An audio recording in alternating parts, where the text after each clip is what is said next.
Assalamualaikum warahmatullahi wabarakatuh. Perkenalkan, saya Dinda Aulia. Di sini saya akan menjelaskan tentang Civic and Citizenship Education di Italia. Nah, kalian tahu nggak sih, di Italia itu pendidikan kewarganegaraannya ternyata agak kacau dikit.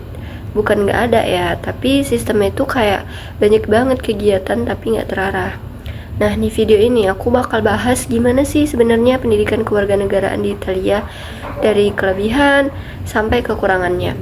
Jadi, di sini aku ambil dari jurnal yang ngebahas tentang Civic and Citizenship Education di Italia.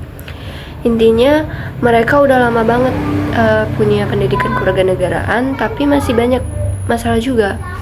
Nah, di Italia, pendidikan kewarganegaraan itu udah ada sejak tahun 1958. Tapi uniknya, ini bukan mata pelajaran khusus. Jadi dia itu dititipin ke semua pembelajaran, kayak sejarah, geografi, bahkan biologi juga bisa nyambung. Tujuannya sih bagus ya, biar siswa itu jadi warga negara yang demokratis, ngerti hak dan kewajiban, dan bisa hidup di masyarakat.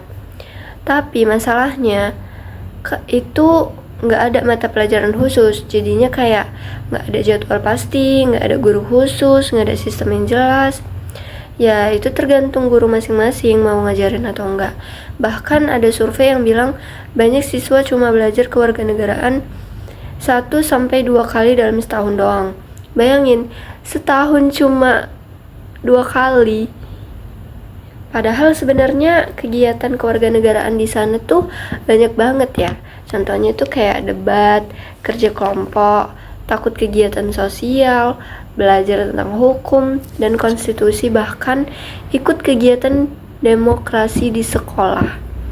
Tapi semuanya terpisah-pisah. Jadi kayak banyak kegiatan tapi nggak nyatu gitu. Jadi sistem yang gitulah. Nah, masalah lain itu ada di guru. Di Italia itu, guru itu tuh dilatih sesuai mata pelajaran mereka, bukan khusus buat ngajarin kewarganegaraan.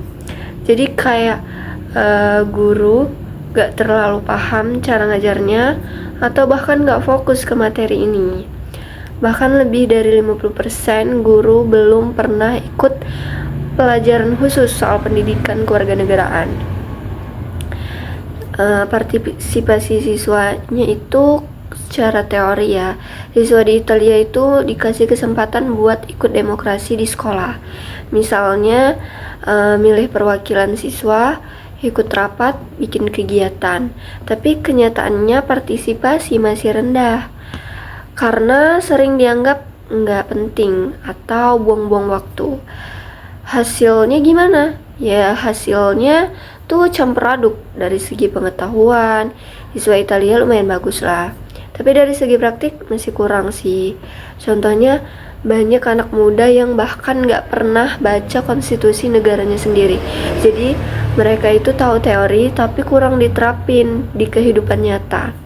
Nah, kesimpulannya, pendidikan kewarganegaraan di Italia itu tujuannya bagus, kegiatannya banyak tapi gak terstruktur gitu. Jadi yang kurang itu bukan niat tapi sistemnya. Makanya di jurnal ini disaranin harus ada mata pelajaran khusus, harus ada pelatihan guru, dan harus lebih terstruktur.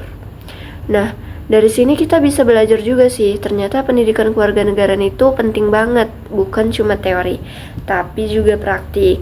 Kalau menurut kalian, lebih bagus kayak di Indonesia yang ada mapelnya, atau kayak di Italia yang fleksibel? Hai, assalamualaikum warahmatullahi wabarakatuh.